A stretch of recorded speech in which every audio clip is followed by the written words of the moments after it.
This here's Clint. And this is Jimbo. And we're back again with another episode of Talking Outside. That's right. All right. This is episode 5. All right, well, let's get this shit started right away. Oh, yeah, it's a good episode. Now, we start off with the Kenna taking all the generators. Yep. Now, at first you don't know they're taking all the generators. They're just taking one off of Big Foster. Yeah. He comes out, he ain't too done happy. Oh, he's mad. So he's having little words with them, and they end up, the one pulls out a knife. Oh, yeah. So Big Foster's like, he doesn't say it, but he's like, come on, bitches. Yep. But well, he looked a little scared. At first, he might have looked a little scared. And I thought he was going to give him the generator, but he actually took that generator. He's like, fuck you, bitch. That's right. Them girls just like, nope, we ain't fighting with that bear. We'll just let him go. That's right. So they put the generator down and they left. Probably a good idea. Big Foster would have tore him up. Oh, yeah. So Big Foster then talks to Gwen, and he's like, what the hell? And she's like, that was my order. They're taking all the generators, putting them all in one spot, because they don't want nobody using any oil or gasoline, whatever the hell it is they use to, what'd they say? It was some kind of oil. Oh, it's the French fry oil. French fry like oil. them hippies using them French fry buses. That's right. So she wanted all that stuff done away with because she doesn't want anything that has to do with the town below up on their mountain. That's right. She doesn't want him to use up all that French fry oil inside that generator when they could be using it for other things. They could be making French fries. That's right. That's right. There you go. That's what's going on first, right off the bat. Oh, yeah. Then we go down to town. We got Butch and his girl, Jerry. Let's call her Jerry. She has a name, Jimbo. Well, I don't know. I just can't remember. Anyways, Hassel and Sally Ann are sleeping on the couch. Yep. And Butch is a little upset. Now, Butch came back in a big way. We seen him poking his head through the door. Who knew he was going to come back this big? First thing Butch says is, well, I wanted to play my game last night, but you two have crashed out on the couch. He's like, I couldn't wait no more. That's true. And he's playing one of them newer Mortal Kombat games. That's right. Which is a pretty cool game. They do that close up and the guy shoots him. Shoots him in the skull. Yeah, it's crazy. It's pretty cool. It's pretty cool. So Butch and Hassel have become friends now. Yep. Because they need a place to stay. Butch has got a couch. Yep. Whenever you're from the mountain, I guess all you need is a couch. That's true. And he's getting a little bit of that contact buzz from that weed that Butch is smoking. Now, Butch offers him a hit off that bong. He does. And he calls it a peace pipe. Oh, yeah. So I don't know why Hassel didn't take a shot. Somebody said that's a peace pipe. If it was meth or something, I'd be like, well, it's a peace pipe, so I don't want to be unpeaceful. Kind of what you got to do. That's what you got to do. So then we got... I got hair everywhere. Well, before you say that, I just want to say that, as we all know on here, my favorite character is the cop, Wade. Now, I have to say, Butch has probably got to be my second favorite character. Oh, definitely. I mean, he plays that role damn good. He is the most believable character He is. He is. He doesn't go overboard being like, I'm a drug dealer. He's just being a real drug dealer. I've met a couple in my life. He's acting like somebody you would just hang out with. That's right. That's right. So, anyways, Butch and Hassel become friends. Yep. Now... Butch's girlfriend / boyfriend / man, but hey, what does it matter? Like Butch said in the first season, what does it matter? That's true. You know. So it's shits. I don't. He. They're talking to Sally Ann and find out Sally Ann's pregnant. Yep. So that comes to light. They know. So now they might be feeling a little more generous. That's true. They kind of want to help a little more because Sally Ann's pregnant. That's true. Now I just want to say real quick, we found some secret info that main woman is actually a woman playing that main woman. Yeah. And that's just interesting. So if you're looking at her and you're like, I like her ass, she looks pretty good. Don't feel bad about it. Be reassured that she's a woman. It's a real woman. In real life. That's right. Okay, so now we're back to Big Foster is up on a mountain. He is determined to prove that the Kenner is the ones that started the smokehouse fire. That's right. He's supposed to be going and looking for little Foster, and he's like, he doesn't say this to Gwen, but he's like, fuck that, I'm gonna go find, what's his name? I can never remember that guy's name. The smokehouse guys. I'm gonna go find his remains and bury him so his spirit can rest. That's right. Because he said that guy wouldn't let that place burn up. That was his life. That's right. Meat smoking was his goddamn life. That was his passion. Yeah. So him and a couple of his goons go over, and he gets the goons to go get the remains, shove them out of the ashes. Yep. And what's he do? He goes and does a little private detective work. Yes, he does. He's looking for the reason or some clues or something to find out who started that fire. Like a regular gumshoe. What's he do? What's he find? Oh, he finds some tracks first. He finds some tracks. He follows that. He finds one of them satanic relics, one of the satanic bracelets they have. Or the Kenna bracelets. Kenna bracelets. There was teeth on that. There didn't was. say it. I think that was human teeth. That could be. It could be Ace's teeth. Ace's teeth. Oh man. Whew. Wow. Wow. Never thought about that. It's deep. Well, anyway, so he finds out he is convinced in his head that the Kenner are the ones that started that fire. Now let me add real quick that Big Foster is on a redemption train to Redemption Land, and he's trying to prove himself and That's that he's a right. good guy. Now we're not sure if he's really a good guy or just trying to get him into a situation playing that chess game, but he might not be playing a chess game. We're not sure at this point. But as it stands right now, I'm on Big Foster's side. I hate to say it. Hate to admit it. I think them writers are good writers, and I'm they're on Big Foster's side. fooling me, but we'll see. Okay, so we jump down to Wade, Sheriff Hop. Oh yeah. And he is having a little meeting with the emergency management guy. Let's call him Dickhead, because Dickhead sounds he's a good. dickhead, yes. So him and Dickhead are talking. It starts off with Dickhead sitting in Wade's chair. And he says, have a seat, and Wade says, you're sitting in my seat, buddy. I can't. And Dickhead's like, oh, well, okay, let's switch. Yeah. Whatever. So Dickhead sits on the other side yet. So he's telling Dickhead that he wants Little Foster to be moved out of the jail back to the county so he'll be a little safer. He's trying to look out for He's him. sticking up for the Fosters, or the Farrells. The Farrells. Foster Farrell. Foster Farrells. Yeah, whatever. Yeah. So he's sticking up for him. The emergency management guy is not having any of it. Now, real quick, I just want to add, I wasn't sure if he was scared that Little Foster was going to be in there and get beat up, or if he just knew that Little Foster was going to kick ass, give stunners to everybody, and then, Give him some more charges. That's right. So we're not totally sure, but regardless. But we do know that Wade fully believes that Little Foster did not kill nobody. Yep. So Yep. that's why he's sticking up for him. Or his wife's up there and he's just defending his family. We're not sure yet. Something like that. So we jump to Little Foster in jail. He's sitting there having himself a meal, because they get that in jail. Minding his own damn business. Yeah, and we got a group of skinheads that walk up to him. They got the swastika, or the SS on their forehead. Yeah. One guy's got the 88. That's the Nazi thing. Yep. So I don't know. In case you don't know, Bad news. them Nazis are bad news. That's right. All Right right. off the bat, no Yeah. Nazis. So they walk up and they're like, "Hey, you want to join our?" Well, they give him a hard time a little bit. They're like, "You want to join our family?" And Little Foster's like, "I already got a family." Yeah. He doesn't get what's going on here. Yeah. Little Foster's not. I wouldn't want to say naive, but he just doesn't understand the way. He doesn't need to understand them ways because he lives up on the mountain as a free man. So it doesn't make no sense to him. Now, for anybody out there that doesn't know, me and Clint's been in jail a couple times. What happens is you got these white supremacist guys that come up to you and they're like, "We'll protect you from this and that," and they're pretty much bullying you into being on their team, and that's what they're trying to do to Little Foster. Little Foster's ignorant to all that stuff, and he's just like, "I'm all right. I can defend myself." Yeah, I you just- don't need their help. Yeah. So we got that going on. Then we got Sheriff Wade gets a call. Oh wait. Yeah, Sheriff Wade gets a call. He has to go out and find out what's going on. Yeah. And he gets there, and this lady is apparently feeding her dog. And every time she goes out, dog food's missing, but the dog hadn't eaten. Now what we got here is the little kid from the redhead family, the crazy Yeah, the ones. dirty one that's laying. Is kind of sleeping underneath this lady's trailer. Yep. She goes to feed the dog. The kid runs out there, steals the dog food, and he's Nah, eating good. I guess. I mean, this kid's. I mean, he loves crackers, but this kid right now is living off of dog food. That's no way to live. So Wade gets out there, gets under the trailer there, helps, talks to him a little bit, gets him get in the car, go find out where his home is. Yep. Kid's not giving too many answers out, but you know. But then Wade turns around and yells at the lady because the lady's in the background just chirping away. Oh yeah. So he yells at her, "Go feed your damn dog." You Yeah. know. Get the hell away from me. So Wade gets the kid in the car. They go for a little ride, try to find his house. Now, real quick, let me add that little kid. He's like, "Well, give me some directions to your house." And the kid is like, "All I remember is a bear."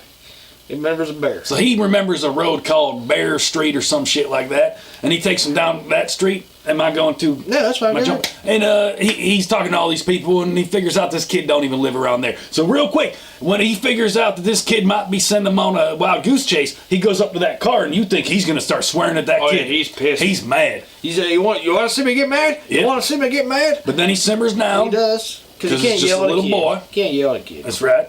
So we go back to prison. Little Foster's having a run-in with some black dudes. Yeah. What happens here is he walks up because the guys are outside lifting weights. Yeah. And you know, Little Foster don't know no better. Yeah. He walks up and he asks the guys, he's "How many stone is that?" Because the guys, pumping iron. And up there, they lift stones. They don't lift, Apparently. that's what they call them. So the guy doesn't understand that Little Foster just doesn't get what's going on, and he gets a little upset about it. Yep. And Foster goes, I didn't think you'd be able to lift that much. You're a little guy. That's a lot of weight. Yeah, he's giving him a compliment. Doesn't understand weightlifting. And like you said, he was giving him a compliment. Now, in prison, it's all about black and white and fighting against each other, so that guy just automatically thinks he's being an asshole to him. Because he's white. He probably saw him earlier talking to the skinheads. That's right. So he didn't know no better. But, so they get into a little tussle there. He grabs one of them Olympic bars. Now, those things weigh 45 pounds. They're heavy. When I lift weights, I just lift the bar, so that shit's pretty heavy. Yeah, so he swings at Little Foster. Little Foster just grabs it like it ain't nobody's business. Nope. And goes to toss it aside, but one of the skinhead guys are already there. They're sizing everybody up. Yep. They're ready to fight. See, they're trying to get his back and protect him. That way he's forced to be on their team. Even though he don't want to be. Foster don't want that. So, the fight's diffused. But basically, just because Little Foster turns and walks away. That's right. He's being a bigger man. That's right. But he 6'8", you got to be the bigger man. That's right. And he looked at that skinhead guy like, I'm going to kick your ass, boy. That's right. So, Big Foster did his looking around, found that bracelet. So he is completely convinced now that the Kenner are the ones that started the fire at the smokehouse. Yep. So he goes and talks to Gwen. Excuse me. Now let me add while he's burping. Good. I made this. I said this. I said that was women. I said that wasn't a man that you could see whenever they burned down that He smokehouse. didn't say that. I knew it was the Kenner. So he talks to Gwen. He's like, look, I got proof right here. They did it. No ifs, ands, or buts about it. Yep. And Gwen is still not having it. Oh no. She's still being shitty about it. See, now what happens is women team up with each other, They do. and sometimes they're blinded by science. If you will. Yeah, I guess so. Sometimes they're blinded. But, so, she is not having it. So we jump from there. We go back down to Hassel, down in town. He is going to get himself a job. Oh, yeah. He got to pay for some baby shit. That's right. It's a couple thousand. It's more than he can afford. So, him and Butch hop in Butch's sweet ride. What is it? It's a Ford Escort. Who else had a Ford Escort? I had a Ford That Escort. guy. Man, that thing was the nicest car, but let's move on. So, Butch drops him off at this little inside job site. One of them ones you get paid, like, under the table. Yep. And, so, I mean, Hassel's, I guess he's happy about it. He's getting a job. Oh, He's yeah. getting some Well, the money. one guy, somebody dropped a brick on his foot, and he said, hey, skinny guy, you come with me because I can't have you with the broken foot. So Hassel jumps in. Yeah, Hassel gets an odd job. He's putting some tar down on a parking lot or Oh, something. yeah. sealing Oh, it yeah. up. And he busts his ass all day, has some water. Well, the guy says it's break time. He goes over and gets him a water, and he takes a little break. The other guy decides not to take the break. And you don't know why. You don't know why. But you find out real soon. Yep. And the day comes, and they give out the first guy's money. He gets like $80 or something. Yeah. And moves along. Hassel comes up, only gets $40. Yeah. He's like, why'd that guy get more than me? He goes, $5 for a water. He had like 3 of them. You had to some go to the pee back? breaks. Those are $5. Pee He had breaks. Lunch. That was $10. Jesus. So Hassel only gets 20 or $40. So that guy, now if I worked for a guy like that, I'd punch him right in his face. I probably would have. It's unethical. I'm surprised Hassel didn't. Really. I'm surprised too. He should have. He was dumbfounded. Anyway, so Kenna, the lady Morgan, she meets up with Gwen. They have a little chit chat, and Gwen says, we got to clear the air. We got to be completely open and honest with each other if we're Yep. going to work together and all that. Yep. So she ends up getting Morgan from the Kenna to admit that she started the fire. Now, right then, when Morgan admitted that, that's when you lock her up in that goddamn Right then and there. right then and there in that cage. You ring a bell, people come running, they lock her up. That's I mean, the what whole should have been time, done right there. the whole time I'm thinking I would slit that girl's neck, kill the rest of them, get them the fuck out of there, because when you leave that enemy, they're gonna come back and get you. That's true. So the whole reason that the Kenna said they started the fire was because the smokehouse had tainted meat from Big Foster's crew using guns. And so they said that was tainted. I smell something. Oh, I smell bullshit. That might be what you smell That's there. bullshit. And she says, well, Gwen says your meat was in there too and it wasn't tainted.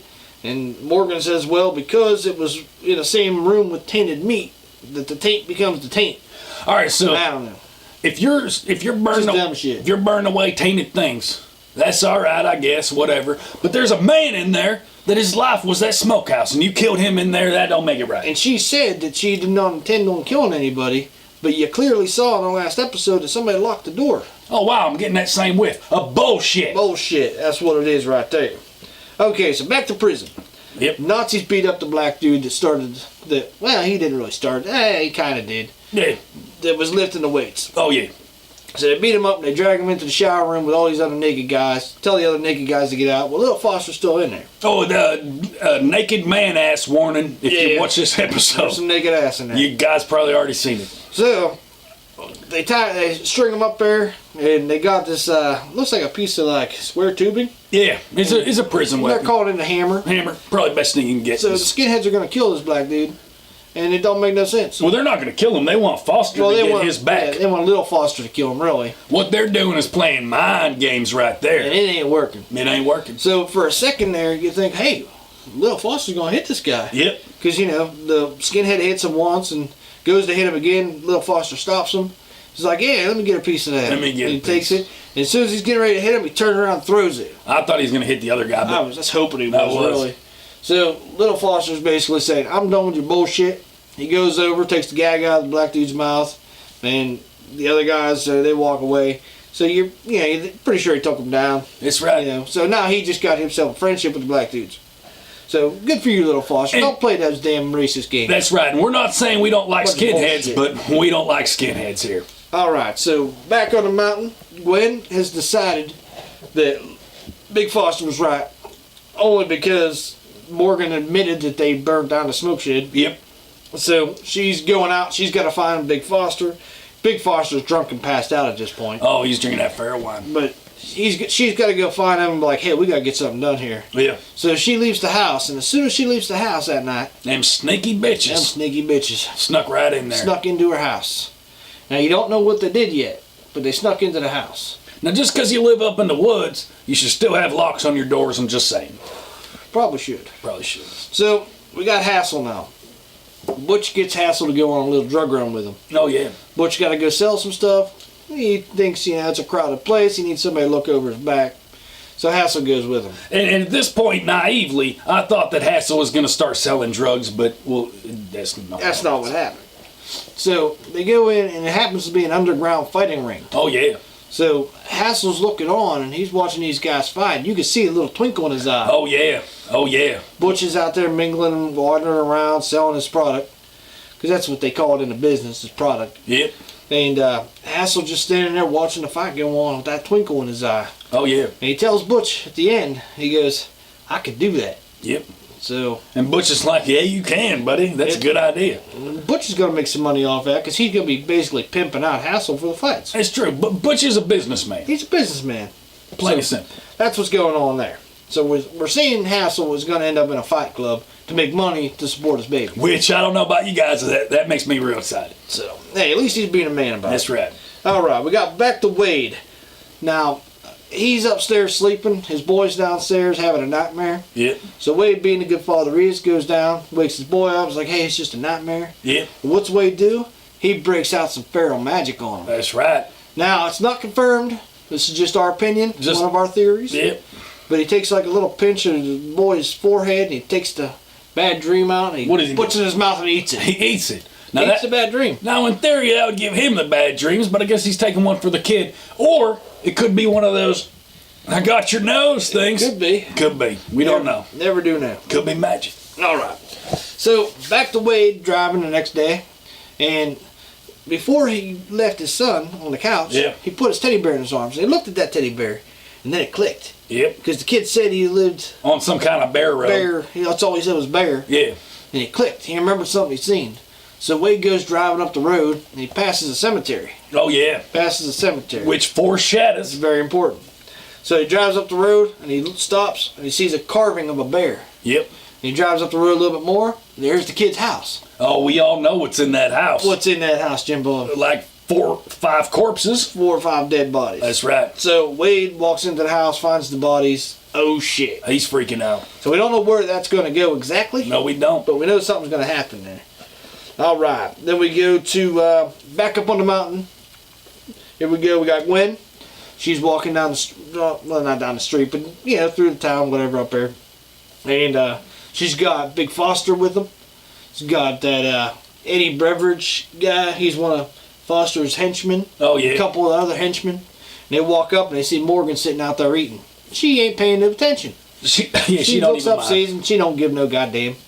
So they walk up and they're like, "You got to get the hell on out of here." Yep. And Big Foster's just furious right now. Yep. And Gwen says, "Get out, I'm done with you, you're gone, get." And Big Foster says, "Yeah, the Brennan gave you a command, you gotta follow that command, you gotta get the hell on out of here." Yep. Well, Morgan don't take too likely to that. She stands up and said, "Well, you ain't my Brennan, I ain't Pharaoh." Yep. And shit, you know something's about to happen. Now, I ain't one for hitting women, but if you kill my buddy, that his whole life is a smokehouse, and you burn him up in that smokehouse, I might have to hit you. Yeah, it might And I happen. think that's what they should have done. Well, then Morgan gives out the Xena warrior cry. And next thing you know, her kin of people come all over the place with guns. Yep. Now, where'd they get them guns? They stole them from They the stole house. them, sons of bitches. Thieving. So one of Big Foster's henchmen starts pulling out his knife. And what happens? Goddamn Morgan pulls out a shotgun and blows the dude's head right off. Oh, yeah. Right the hell Oh, off. yeah. She So- didn't see that coming. So right there, you know, we've got some shit going on. And then we go black screen and it's over. It's over. What the hell's going to happen What next is week? going to happen? That's a good cliffhanger. Well, this has been Talking Outside. This is episode 5. There's not too many more theories on this one. This one's kind of getting you ready for next episode, so y'all make sure you watch that. So we'll see you next week. That's right. All right. See you later.